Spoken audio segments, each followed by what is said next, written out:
السلام علیکم ورحمۃ اللہ وبرکاتہ۔ اعوذ باللہ من الشیطان الرجیم، بسم اللہ الرحمن الرحیم۔ وَيَوْمَ نَبْعَثُ فِي كُلِّ أُمَّةٍ شَهِيدًا عَلَيْهِمْ مِنْ أَنفُسِهِمْ وَجِئْنَا بِكَ شَهِيدًا عَلَى هَؤُلَاءِ وَنَزَّلْنَا عَلَيْكَ الْكِتَابَ تِبْيَانًا لِكُلِّ شَيْءٍ وَهُدًى وَرَحْمَةً وَبُشْرَى لِلْمُسْلِمِينَ۔ اور اے نبی صلی اللہ علیہ وسلم، اس وقت کو یاد کیجئے جس دن ہم ہر امت میں سے ان پر گواہ مقرر کریں گے، اور آپ کو ان لوگوں کے اوپر گواہ لے آئیں گے۔ ہر امت میں سے انہی میں سے ایک گواہ لائیں گے، مقرر کریں گے، کھڑا کریں گے، اور آپ کو ان لوگوں پر گواہ لے آئیں گے۔ اور ہم نے آپ پر ہر چیز کو کھول کھول کر بیان کرنے والی کتاب نازل کی، جو مسلمانوں کے لیے ہدایت، رحمت اور خوشخبری ہے۔ محترم سامعین کرام، سورۃ النحل سورہ نمبر 16 اور اسی سورت سے ابھی آپ کے سامنے آیت نمبر 89 یعنی 80 پر 9 نمبر کی آیت کریمہ تلاوت کی گئی، 89 نمبر کی آیت کریمہ تلاوت کی گئی، اور بفضل اللہ، باذن اللہ، بتوفیق اللہ آیت کریمہ کا ترجمہ بھی آپ کی خدمت میں پیش کیا گیا۔ سامعین کرام، یہ جو آیت کریمہ ہے، اس میں اللہ تبارک و تعالیٰ نے اپنے پیارے رسول صلی اللہ علیہ وسلم کو خوشخبری دی ہے کہ جب قیامت کا میدان قائم ہوگا تو جتنی بھی امتیں نوح علیہ السلام سے لے کر کے پیارے رسول صلی اللہ علیہ وسلم تک جتنی بھی امتیں ہیں، تمام امتوں کے اوپر انہی میں سے گواہ مقرر کیا جائے گا۔ نوح علیہ السلام کی قوم میں نوح علیہ السلام کو نبی گواہ بنایا جائے گا۔ صالح علیہ السلام کی قوم میں صالح علیہ السلام کو گواہ بنایا جائے گا۔ ہر امت کے اوپر گواہ اللہ تبارک و تعالیٰ مقرر کریں گے، جیسا کہ احادیث مبارکہ میں اس بات کی وضاحت ہے کہ تمام لوگوں کو گواہ بنایا جائے گا، تمام نبیوں کو گواہ بنایا جائے گا، اور ان سے پوچھا جائے گا کہ آپ نے اللہ تبارک و تعالیٰ کے پیغام کو اپنی امت کے لوگوں تک پہنچایا یا نہیں پہنچایا۔ ابھی نبی کہیں گے کہ ہم نے تو پہنچایا تھا، جو بھی آپ نے نازل فرمایا تھا، جو بھی آپ نے احکام، پیغام لوگوں کے لیے بھیجے تھے، ان تمام احکام اور پیغام کو لوگوں تک پہنچایا تھا۔ اب لوگوں نے نہیں مانا تو اس میں میرا کوئی قصور نہیں ہے۔ ابھی گواہ انہی امت کے لوگوں میں سے نبی کو کھڑا کریں گے۔ اب نبی جب گواہی دیں گے تو لوگ انکار کر دیں گے۔ اب جب لوگ انکار کریں گے تو اللہ تبارک و تعالیٰ پیارے رسول صلی اللہ علیہ وسلم کو گواہی کے طور پر لائے گا، اور روایتوں میں بھی آتا ہے کہ نبی صلی اللہ علیہ وسلم کی امت کو بھی گواہی کے طور پر لایا جائے گا، اور یہ لوگ گواہی دیں گے، یعنی نبی صلی اللہ علیہ وسلم اور امت کے لوگ گواہی دیں گے کہ ہاں بالکل جتنے بھی انبیاء آئے اس روئے زمین پر، اس قرآن کریم میں اس بات کی خبر ہے، اور جو اللہ تبارک و تعالیٰ نے نبی صلی اللہ علیہ وسلم کے اوپر نازل فرمائی اس کے اندر یہ بات موجود ہے کہ جتنے بھی انبیاء علیہ السلام اس روئے زمین پر جس امت کے اندر آئے، اس امت کے اندر جو بھی احکام اللہ تبارک و تعالیٰ نے امت کے لیے دیا، تمام احکام کو رسولوں نے پہنچا دیا۔ اللہ تبارک و تعالیٰ نے اسی بات کی طرف خبر دیتے ہوئے کہا کہ وَيَوْمَ نَبْعَثُ فِي كُلِّ أُمَّةٍ شَهِيدًا عَلَيْهِمْ مِنْ أَنفُسِهِمْ وَجِئْنَا بِكَ عَلَى هَؤُلَاءِ شَهِيدًا۔ اور اے نبی صلی اللہ علیہ وسلم، یاد کیجئے جس دن ہم ہر امت میں سے ان پر انہی میں سے ایک گواہ لا کھڑا کریں گے، ایک گواہ لا کھڑا کریں گے کہ جو اللہ کا حکم آیا تھا پہنچا یا نہیں پہنچا۔ وَجِئْنَا بِكَ عَلَى هَؤُلَاءِ شَهِيدًا، اور ان تمام کے اوپر اے نبی صلی اللہ علیہ وسلم آپ کو ہم گواہ مقرر کریں گے۔ یہ جو آیت کریمہ ہے سورہ نساء آیت نمبر 41 میں بالکل اسی طرح کی آیت کریمہ ہے، جس میں اللہ تبارک و تعالیٰ نے فرمایا فَكَيْفَ إِذَا جِئْنَا مِنْ كُلِّ أُمَّةٍ بِشَهِيدٍ وَجِئْنَا بِكَ عَلَى هَؤُلَاءِ شَهِيدًا۔ بھلا بتلائیے محمد صلی اللہ علیہ وسلم، وہ وقت کیسا ہوگا جب اللہ تبارک و تعالیٰ ہر امت میں سے ایک گواہ مقرر فرمائیں گے، اور آپ کو ان تمام کے اوپر گواہ مقرر کریں گے۔ جو مفہوم اس آیت کریمہ کا ہے، بالکل یہی مفہوم اس آیت کریمہ کے پہلے ٹکڑے کا بھی ہے کہ قیامت کے میدان میں ہر امت میں سے انہی میں سے اللہ تعالیٰ گواہ مقرر کریں گے، اور نبی صلی اللہ علیہ وسلم کو ان تمام کے اوپر گواہ مقرر فرمائیں گے۔ اس میں نبی صلی اللہ علیہ وسلم کی فضیلت بھی معلوم ہوتی ہے، اور آپ صلی اللہ علیہ وسلم کی امت کی فضیلت بھی معلوم ہوتی ہے، اور یہ جو قرآن کریم ہے اور جو کچھ اللہ تبارک و تعالیٰ نے پیارے رسول صلی اللہ علیہ وسلم کے اوپر نازل فرمایا، اس کی بھی فضیلت معلوم ہوتی ہے۔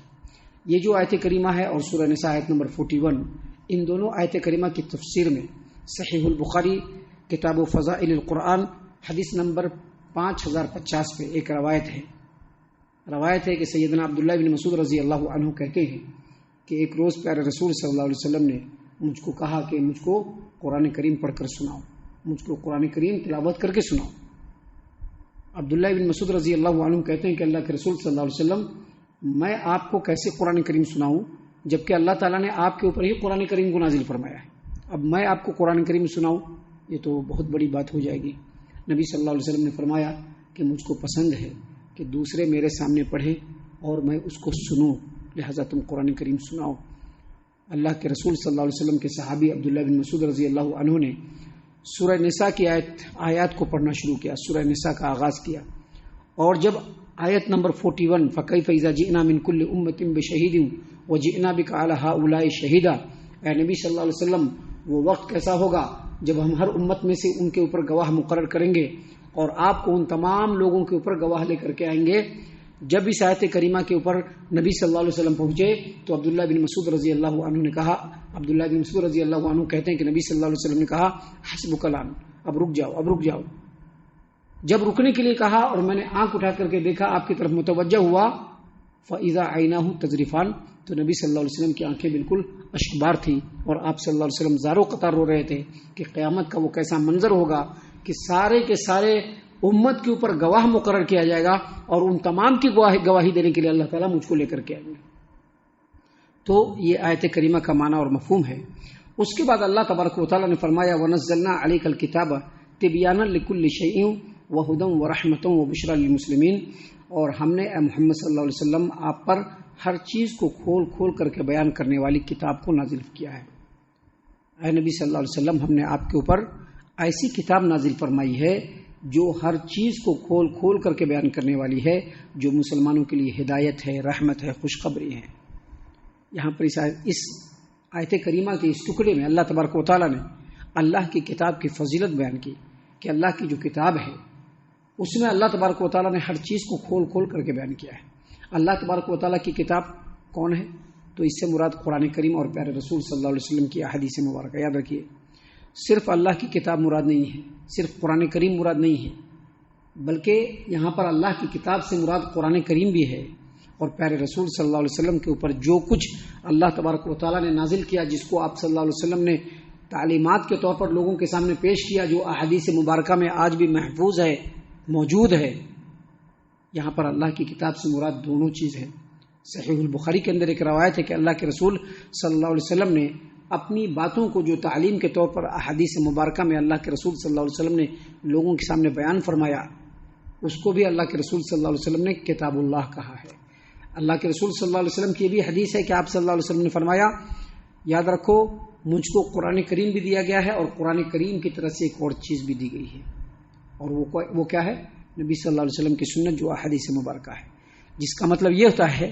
کہ جتنا اس کے اوپر عمل کیا جائے گا اتنا ہی احادیث مبارکہ کے اوپر بھی عمل کیا جائے گا، بلکہ اس سے بھی ایک اسٹیپ آگے بڑھ کر کے جو احادیث مبارکہ کے اندر موجود ہے وہی معنی اور مفہوم قرآن کریم کا لیا جائے گا۔ قرآن کریم کی ایک آیت ہے، ہم کچھ اور سمجھ رہے ہیں، لیکن احادیث مبارکہ میں اس کا معنی یہ بیان کیا گیا ہے، تو ہم کو احادیث مبارکہ کے مطابق ہی قرآن کریم کے معنی کو کرنا پڑے گا، کیونکہ اللہ تعالیٰ نے قرآن کریم کس کے اوپر نازل فرمایا؟ نبی صلی اللہ علیہ وسلم کے اوپر نازل فرمایا۔ اب اس کے معنی اور مفہوم کو سب سے اچھا کون بتلائیں گے؟ پیارے رسول صلی اللہ علیہ وسلم بتلائیں گے۔ لہذا اللہ اور اس کے رسول کی اطاعت بالکل ایسے پیرلر، بالکل برابر ہونا ہے، بالکل برابر۔ جیسا اللہ کی اطاعت ہوگی ویسا رسول کی اطاعت ہوگی۔ رسول جو کہیں گے ہم وہ لیں گے، رسول جن چیزوں سے منع کریں گے ہم کو اس سے رکنا لازم ہو جائے گا اور ضروری ہو جائے گا۔ یہاں پر اللہ تبارک و تعالیٰ نے فرمایا وَنَزَّلْنَا عَلَيْكَ الْكِتَابَ تِبْيَانًا لِكُلِّ شَيْءٍ، اور اے نبی صلی اللہ علیہ وسلم ہم نے آپ پر ہر چیز کو کھول کر بیان کرنے والی کتاب نازل کی ہے۔ یہاں پر کھول کر کے ہر چیز کو بیان کرنے کا مطلب یہ ہے کہ ماضی یعنی گزرے ہوئے زمانے اور فیوچر جو آنے والا زمانہ ہے، ماضی اور مستقبل کی، فیوچر کی تمام خبروں کو، تمام باتوں کو اللہ تبارک و تعالیٰ نے یہاں پر بیان کیا ہے، جو علم ہے اور ضروری علم ہے اور مفید علم ہے، جو ہر آدمی کو جاننے کے لیے اور ان کی ہدایت کے لیے ضروری ہے۔ یہاں پر ہر چیز کو کھول کھول کر کے بیان کرنے کا مطلب یہ بھی ہے کہ اللہ تبارک و تعالیٰ نے جو نازل فرمایا قرآن کریم کی شکل میں اور پیارے رسول صلی اللہ علیہ وسلم کی احادیث مبارکہ کی شکل میں جو کچھ بھی نازل فرمایا، اس میں وہ تمام باتیں ہیں جو انسان کی ہدایت کے لیے کافی ہے۔ ہر وہ علم اور ہر وہ عمل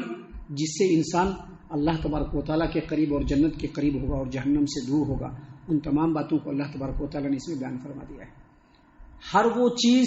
جس سے اللہ ناراض ہوگا اور انسان جہنم سے نزدیک ہوگا، ان تمام چیزوں سے بچنے کے لیے بھی اللہ تعالیٰ نے اس میں یعنی قرآن کریم میں اور نبی کے فرمان میں کھول کھول کر کے بیان کر دیا ہے۔ ہر وہ چیز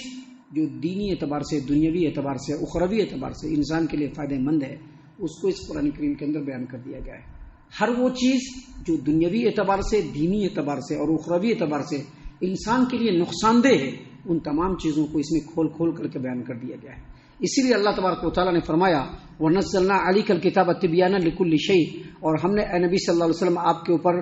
ایسی کتاب نازل فرمائی ہے جو ہر چیز کو کھول کھول کر کے بیان کرنے والی، وَهُدًى وَرَحْمَةً وَبُشْرَى لِلْمُسْلِمِينَ، اور مسلمانوں کے لیے ہدایت بھی ہے، رحمت بھی ہے اور خوشخبری بھی ہے۔ تو یہ قرآن کریم اور اللہ تبارک و تعالیٰ کی نازل کی ہوئی جو باتیں ہیں، اس کی فضیلت کے طور پر اور اس کی وضاحت کے طور پر اللہ تبارک و تعالیٰ نے یہاں پر بیان فرمایا، تاکہ لوگوں کو سمجھ میں آ جائے کہ انسان کی اطاعت و فرما برداری کے لیے اللہ تبارک و تعالیٰ نے کسی شخصیت کو نازل نہیں فرمایا، بلکہ نبی کو مبعوث کیا، اور نبی کے ساتھ اللہ تبارک و تعالیٰ نے یہ اللہ کی کتاب اور نبی کی تعلیمات کو قیامت تک کے لیے اللہ نے محفوظ فرما دیا۔ ہم اللہ سے دعا کرتے ہیں کہ اللہ تعالیٰ ہم تمام کو ان تمام باتوں کے اوپر خوب غور و فکر اور تدبر کرنے کے ساتھ ساتھ ان باتوں کے اوپر عمل کرنے کی بھی توفیق عطا فرمائے، آمین۔ اللہ تعالی ہم تمام کو صحیح معنوں میں پکا سچا مومن مسلمان بنائے، اللہ اور اس کے رسول صلی اللہ علیہ وسلم کی اطاعت و فرما برداری کرنے والا بنائے، صحابہ کرام رضی اللہ عنہم کے طریقے پر چلنے والا بنائے، جنت الفردوس میں جگہ عطا فرمائے۔ اے اللہ ہم تمام کو جہنم سے پناہ دے، اے رب العالمین ہم تمام کو جہنم سے پناہ دے، اے مالک الملک ہم تمام کو جہنم سے پناہ دے، آمین یا رب العالمین۔ وما علینا الا البلاغ المبین۔